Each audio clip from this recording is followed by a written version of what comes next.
Okay, next we have a continuous random variable question. These always come up in IB exams, so it's very important to know how to do that. So it's usually written like this, like a piecewise function, because technically this is supposed to go from negative infinity to infinity, so it's always defined in some range and zero otherwise. Anyway, to find the value of k, it is very common. For a probability density function, basically all the probabilities have to add up to 1 or 100%. So what we have is the integral from, well, technically from negative infinity to infinity has to be equal to 1, but it's 0 in most places. So we go from 0 to 1. The integral has to be equal to, actually let me just put in the actual function. The integral of k over this dx has to be equal to 1 for it to be a valid probability density function. So we can find that integral. It looks like arc sine. So we can just use the arc sine formula from the formula booklet. And we can factor out the k. And yeah, so let's do that. K times, so the integral of that, as you can see here, is going to be arc sine x over a, but our x is root 3x, right? You can write that as k over root 4 minus root 3x squared. So it looks like the same format as in the formula booklet. Okay, so our x is actually root 3x, so you're going to have arc sine root 3x over a. Now the a value here is 2, according to our formula in the formula booklet.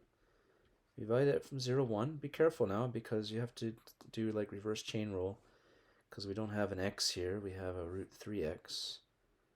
Okay, so if we were to differentiate, we'd have to multiply by an extra root 3. So in integrating, we have to divide by a root 3. So this is the actual integral.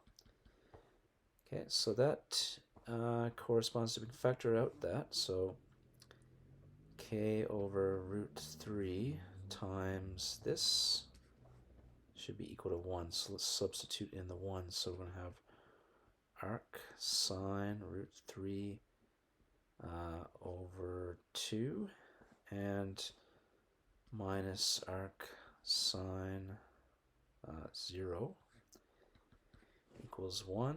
So I guess I can multiply both sides by root 3.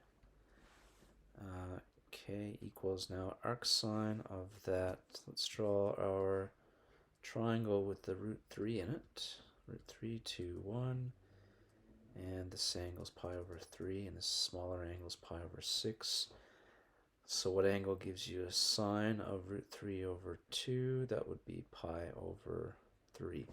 So arc sine root 3 over 2 is pi over 3. That should not be equal sign.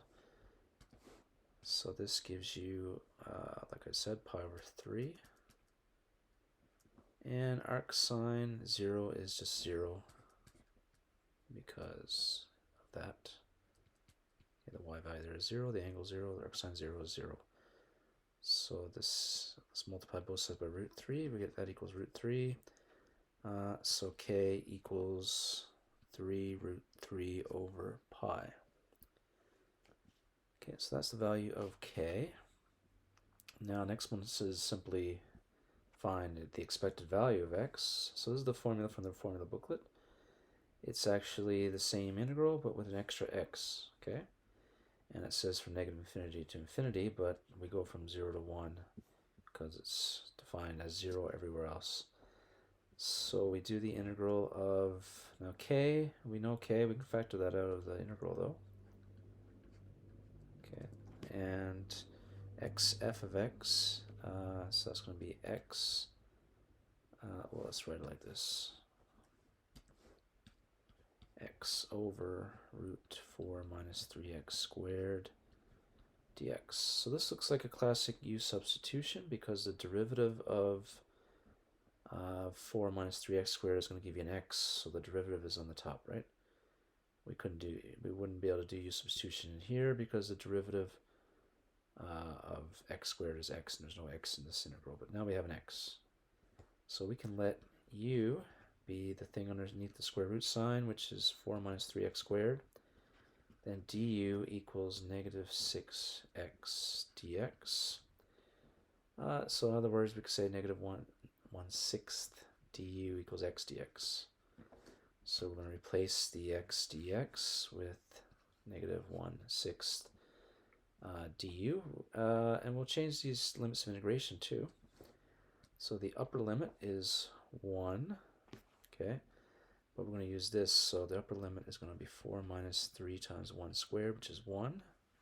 So it's the same. Lower limit is going to be 4 minus 3 times 0 squared, which is 4. Okay, so this is going to be the 3 root 3 over pi times the integral from 4 to 1. Looks funny, but it should work out. So this is going to be negative 1/6 du, and this on the bottom is going to be just a root u there like that. Okay, so that's going to be 3 root 3 over pi. Let's factor this out too.